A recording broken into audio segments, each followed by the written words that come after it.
Welcome, everyone, to the show. You're with Ray Smith and Sandra Johnson. You're listening to the I Am Real Estate Show on KBOI The Voice. We appreciate you spending your time with us today, and we hope you enjoy the show. So on the show today, we have Sherry Gillette, who is the owner of Caring Transition. And in the second half of the show, we will have Casey Anderson from the 4th Avenue Street Fair. Yeah. Words matter, right? Yeah, words matter. How you doing today, Sherry? I'm doing well, thank you. We had on the show last week, and we quoted in the last portion of the show, and you were talking a lot about your company, Caring Transitions. Yes. And I wanted, before we begin, can we tell them a little bit more about, let's go and recap what Caring Transition is. Sure. Caring Transitions is a business that is primarily senior-based. We deal with people in transition, and that happens more with seniors than any other group. Mm-hmm. And it is for seniors who need to make a move. They are going to move from their home to something smaller. It can be a bungalow, it can be independent living, it can be assisted living, whatever their situation requires. We go in and spend time with them, helping them work through all the decisions that are required before they make such a major move in their life. So we meet with them, we learn about how they live, where they want to move to. Uh-huh. We then help them with a space plan that allows them to take the things that they need the most. Mm-hmm. Obviously, a whole house won't fit into a smaller space. And so we work through that with them, which can be difficult. Yes, yes. And then we will, on their schedule, go in and pack them, physically move all those items, and then unpack and resettle them in a new space. That's a lot. Yeah. I mean, it truly is. You're not talking about just one facet of that move. And I have to say, having been there not only with my own family, but in working with clients, just buying or selling a house is a very emotional and can be a very challenging time for them. For sure. And honestly, realtors play the largest role. The home plays the largest role in everything that happens. It's why realtors are such an important part of our business, because that is their greatest asset. Now, that said, seniors don't get attached to windows, walls, doors, roofs. Yes, understood. They get attached to things. And so we help them with their things. So we talked a little bit about how we help them through that move and set them up in a way that feels comfortable to them, what we would call mirroring, where we set it up so that they're used to reaching left for coffee cups and right for drinking glasses in their kitchen. That's how we'll set it up. We will place all their books back in the same order that they came off of. We will set up their table next to their favorite chair exactly as we found it. We'll set their clothes back in their closet in the exact order they came out. So we take care of that piece, but then obviously there's stuff left after that. And they may not be necessarily concerned about it, but a realtor is almost always going to be, because the home needs to be empty in order to move forward. Correct. So if you've been in that house for 50 years, we're talking about a huge accumulation of items. And I'll tell you, I used to be in the storage industry, and I was always amazed at how many people have so many belongings that they need to store, sometimes not in a small little unit, store the things that don't fit in their house. And so we definitely are accumulators just by nature, I think. And that's regardless of our age. We have what we have because we love what we have. Right. And so after we've gotten them moved and settled, and we're sure that they have everything they want and no more than will fit, and we give that some rest time. It's typically, we'd like to give them 2 to 3 weeks before we go to the next step, which is now, what do you do with everything that's left in the house so that the house can now be sold or transferred. And this is everything that's after they decide what they're going to take. Right. Now, this is all you can fit into. This is all you can fit into that house. Yeah. Now you have all these things left, and there's still another portion that you have to. Still another part of this whole process. That's right. You and your company does. Yeah. So our job is to make sure that every piece of the "I can't do this because" is handled, and some of the "I can't do this because" is I don't know what I'm going to do with everything that I can't take. Right. And so we take care of that too. So we can store it if that's what they wish. We can ship it to their children who typically do not want it. We can donate it. If they wish to have it donated, we can sell it. Or we can do all of those things. We can donate some, we can sell some, we can ship stuff, we can store stuff. But our goal is to take that piece of the process, which is overwhelming to many seniors, and handle it so that when we are done, the home is empty, we've swept it, mopped it, vacuumed and wiped it down, so that they don't have to worry about that piece. How do you guys handle I'm sure each person is different, but how do you handle the emotional attachment that they have to these items in the home? It's not an easy process. For some people, it's very straightforward and they've made these decisions, but for the most part, we're working them through it. Right. And we find it's different, and I hate to talk about gender because it's, we shouldn't say anything is gender related. However, most ladies are attached to dining room tables, china and china cabinets.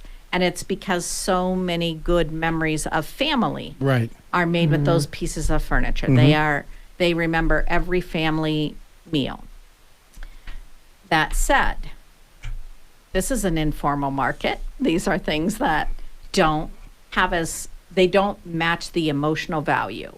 Okay. So the literal value is nowhere close to the emotional value. So we talk to them about that, some of what we face when making these decisions is that there are economics involved in supply and demand. Every person that is their age and anybody who is 65 or older has a china cabinet and a dining room table. Some of us have them even though we're younger than that. I'm not much younger, but but they have. So if the market for the items is a younger market, because most people that are our age or older are divesting themselves of things, so they're not buying. Now you're talking to first-time homeowners or people who are trying to furnish their home locally. They're here half the time, and they skew a little younger, and they're not looking for those sorts of things. So we walk them through just the basics. The reasoning behind that. Yeah, and they don't really, it's different than if an adult child of a senior we are working with tries to have. We're going to just pause right there. We're heading to the break. So you are listening to the I Am Real Estate Show, and we will be right back with you. Thanks for hanging around, everyone. We're back to the show. You're with Sandra and Raymond, and we are here with Sherry and Gillette with Caring Transitions. I'm looking right at her, and it just went blank. We have all been there. Yeah, more frequently than we like to admit. So we were just talking about kind of the difference between, when you're looking at the value of an object and the emotional attachment and the emotional value that object has. For sure. Really, it doesn't always carry that same value when you're looking at what the family feels about it or today's market, the people that are shopping today. For sure. And so you were just starting to kind of compare those when we went to break. Right. And where I was headed was if you are the adult child of someone who's getting ready to move, two things happen typically. First of all, you don't want to acknowledge that your parent is aging and they need a new situation. Or you are saying to your parent, you must move because. Okay. And when that is the circumstance, there's going to be power struggles all the way through that. And that's normal, and we know that. The interesting thing about having us come in and talk to a senior who's anticipating a move, we're going to be doing the same thing that adult children does, which is helping them make decisions, but it doesn't come with the baggage of an adult child. So we're able to more, pragmatically work through it with them, and they're fine to take input and suggestions, and they're okay with a firm hand. They may want to take more than they should, but we tell them all the time, you know, the walls are not going to grow and the things are not going to shrink. And so we can, we get through it with them. And because we've established trust early on, we tell them, we know that you love everything. You just can't take everything. So we need to take the things that make your life the most fabulous that it can be. I'm going to share a thought with you and with our listeners, because over the years, my solution to some of that has been to encourage, because I myself do this, I will take photographs of the things that are important to me, or the kids' projects. I remember when my son made this paper mache javelina that was fabulous, but what am I going to do with a 14 to 16 inch paper mache javelina? So taking photographs, and photo books are so easy to produce now, as are things like note cards, where you can use those photographs and give that item a new purpose and save the memory without saving the item. For sure. We also talk to seniors about doing a reverse birthday, several birthdays in advance. I love that. So, it's your birthday, you invite all your friends over, and you start gifting them the pieces of your life that had significant meaning. So you've got a teapot that you love, or a sugar and creamer that you've loved.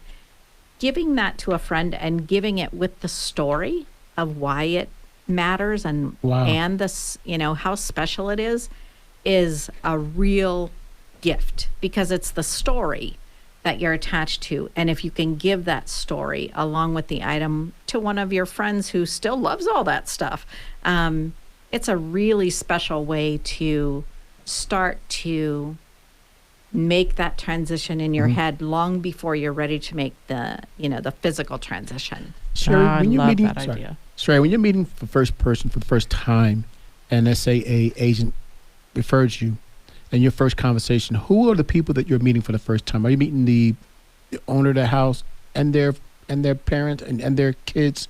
You're trying to meet everybody at once, or what is your process for that? Typically, it's the senior that calls us, and we're meeting with them. Okay. And they're signing their own contract. Okay. So it's most often that senior taking control of their life, which is perfect. Right. And making decisions for themselves. There are times when someone has passed, and we are now working with a realtor and the adult children, and that works fine too. So in that case, we'd be working with this person who is the trustee, or the person who's in the executor, or whoever's been placed in charge.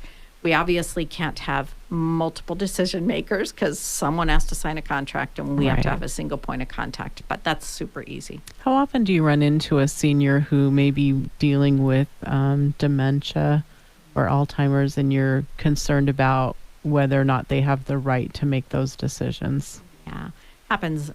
First of all, cruelest disease ever. My mom suffered from it, so I know how devastating it can be. When we pick that up, we still treat them with great respect. And typically, we'll say, is there anyone else as part of your family that we can share this information with? We don't have them sign anything. If there's not, then we go back to the realtor, and or both. But typically involve a realtor, because a realtor is going to have to get a contract signed too. And we want to make sure that we understand that we're all on the same page and talking to the same person, so that we're getting the signatures that we need to move forward without taking advantage, which we would never do, of a vulnerable senior. And it's very complicated, I think, because my dad went through that as well.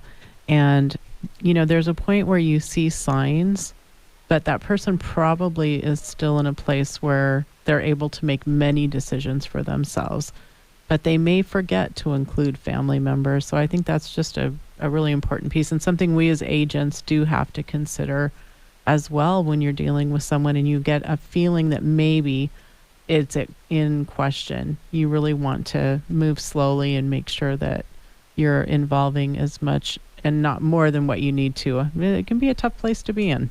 For sure. And even when we don't suspect any cognitive decline, we always ask them, is there anyone in your family that you'd like us just to keep in the loop? And we do that for a couple of reasons. Mm-hmm. Number one, some people with cognitive decline don't present as cognitive decline. Mm-hmm. They present themselves very well, but then you start to see that they're calling you and asking the same questions that you've answered. And then it's clear to you that there's something there. And so if we have that number up front, it's a son, it's a daughter, it's a neighbor, we then have a second point of contact who can help reinforce some of the messaging and be the person that we can rely on for ensuring that we're not taking advantage of someone who's having a hard time retaining. Kind of an advocate for that person as well. And I think that is good for you. For sure. Because you always want to not have the appearance of ever putting someone in a position that they shouldn't be in. So oh goodness, no. It's sad enough what they're going through without having them feel that they've been taken advantage of or that their family feels you have. So we tread really lightly there. We truly like the way your process is a cradle to grave thing that you take from beginning to end. And also when you talk about the end, there's times where the items you just can't use. So I want to talk about on the next option. What are some of those options that they have as far as auctions and your storage area and things like that, what they can do with those items, putting up for sale and things like that? For sure. We're talking with Sherry. We're talking with Sherry Gillette, owner of Caring Transitions. You're listening to the I Am Real Estate Show with Ray Smith and Sandra Johnson. We'll be back on the other side to talk a little bit more about Caring Transition, a great, great thing we have in Tucson. We are here with Sherry Gillette, owner of Caring Transition. And we talked about before the break about the fact that once all the talking and everything's done and you found how much stuff they have and you got this is what you're going to take to the house, now you have all these other things that the agent and you are trying to find out what are we going to do with. And you have options. Yeah, there are. We talked about them at the top of the show, but honestly, we can do whatever makes sense for the senior. So store it, ship it, sell it, donate it. How big is your storage area? We don't have a storage area. We would just work out a storage solution for them. We don't store anything.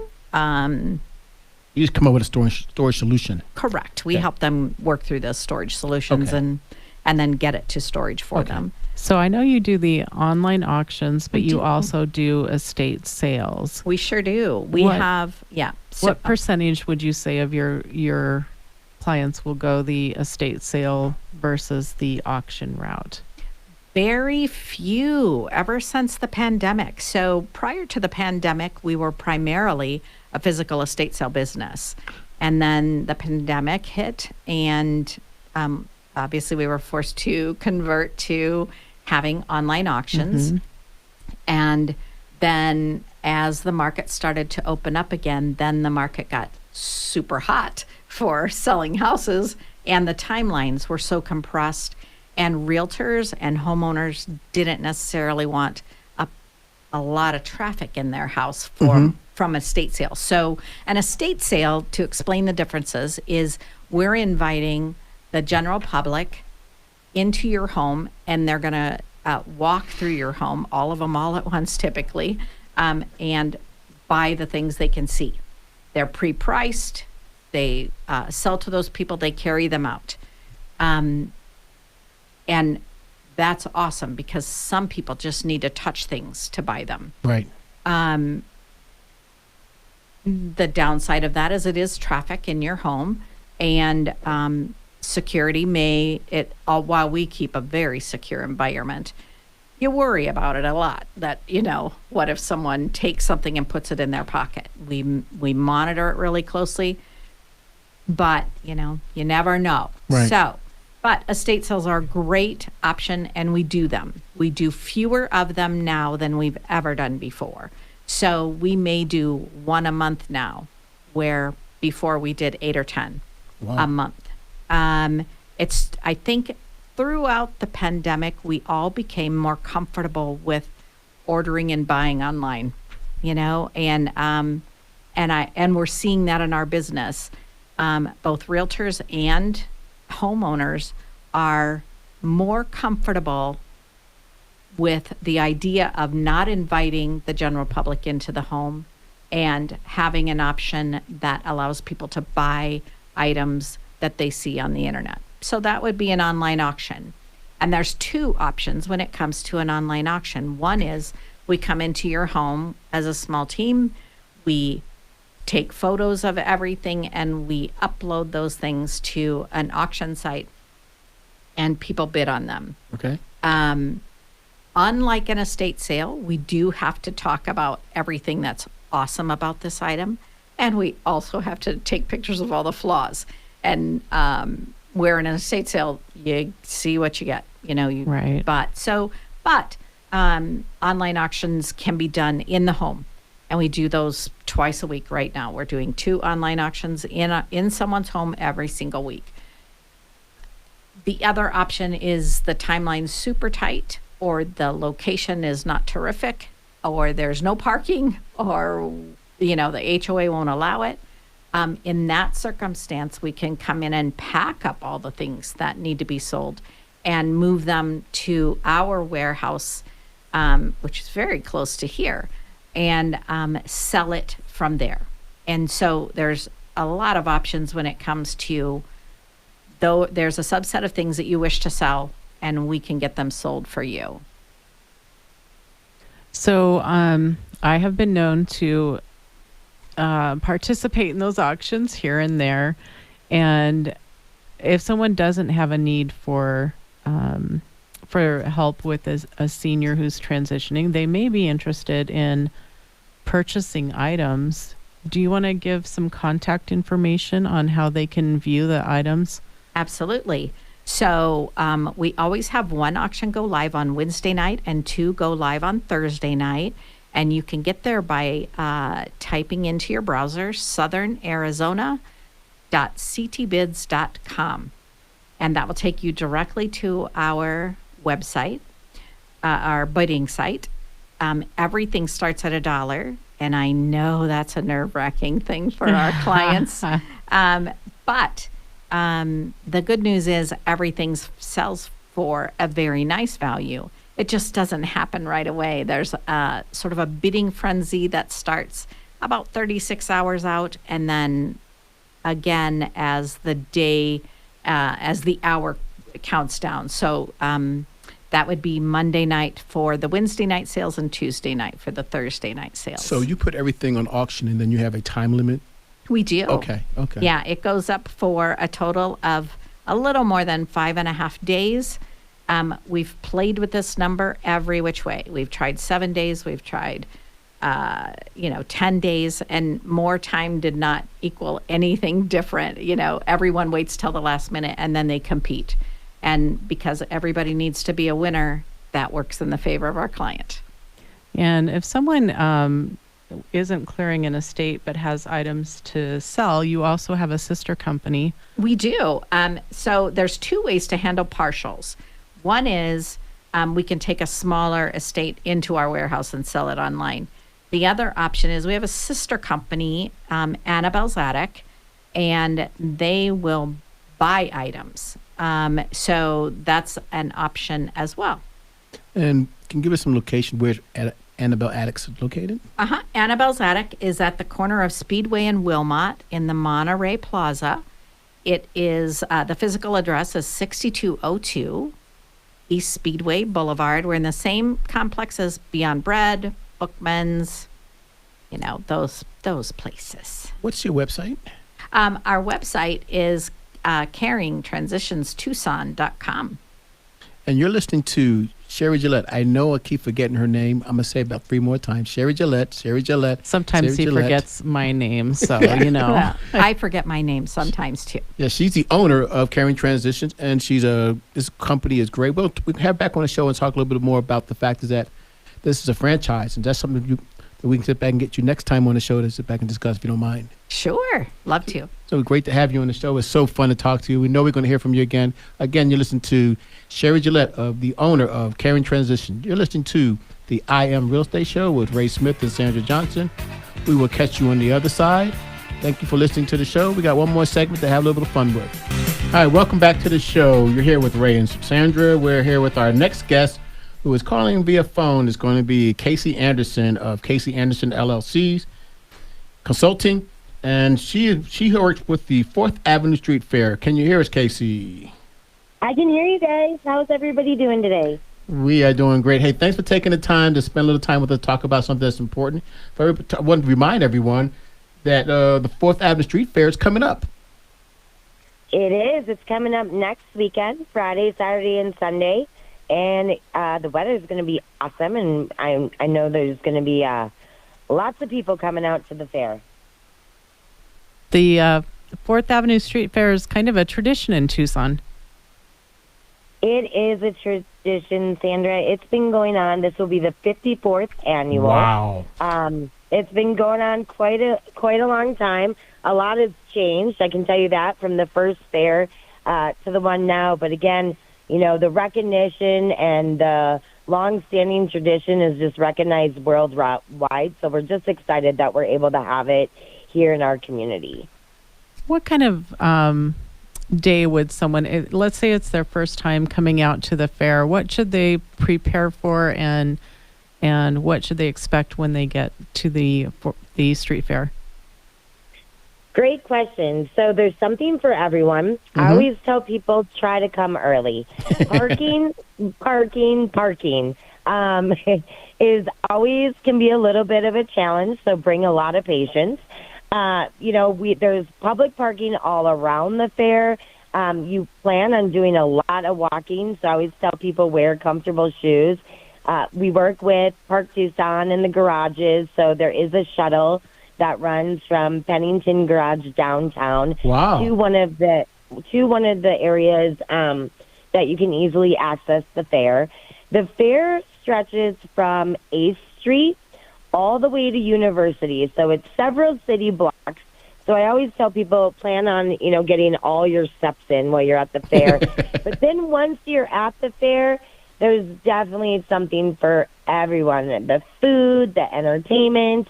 The overstimulation from buskers and, people hawking at you and the beer booths and all the different artists and, all the homemade goods. It's a really stimulating experience, to say the least. Casey, I just when we introduced you, I introduced you just as with your company. Could you tell them what you do for the 4th Avenue Street Fair, please? Yeah, so Casey Anderson Consulting, we're a business consulting firm. So we consult and advise both for-profit and nonprofit organizations on really any business matter. Our specialty is organizational structure, marketing, public relations, but we really work in all facets depending on what a client needs. So specifically for the fair, we help coordinate and help the 4th Avenue Merchants Association find ways to use the revenue to not only sustain and maintain the historic 4th Avenue district, but also to give back to other nonprofits and other groups in the community. At this time, do you have the all your booths and stuff filled up at this time? We have 3 booths left. That's it. Which I would guess by the end of today will probably be sold. So I'm gonna go with yes on that one. And do you have a lot of volunteers that help with the putting on the street fair? Well, volunteers, I use that. We do. We have some volunteers. We have found that since COVID, volunteerism has kind of changed a little bit. We do have a lot of paid seasonal contract workers this fair, and I mean that works too. We're able to give employment to people that may not be able to find it otherwise. So it's a really great community event. And I have to ask, is this? I assume you have something for all ages as well. Yes, definitely. There's something for all ages. The shopping, the food, we have face painters and tarot card readers and, the glitter bead strand hair people. We have a Euro trampoline that's coming in for both, big and small kids, I guess you could say. The guy convinces me that, a large adult male could go on it. So we have a big Euro trampoline coming in. Ben's Bells is doing a pop-up community art shop. So the community can come out and, glaze and paint the Ben's Bells ornaments that they're going to be bringing out for that. So there's definitely something for everybody. I'm sorry I got to put you on the spot, Casey, but as far as the music, do you have a list of the name, or you can name a couple of people that will be playing during the event? Yeah, absolutely. So the music is always a lot of fun.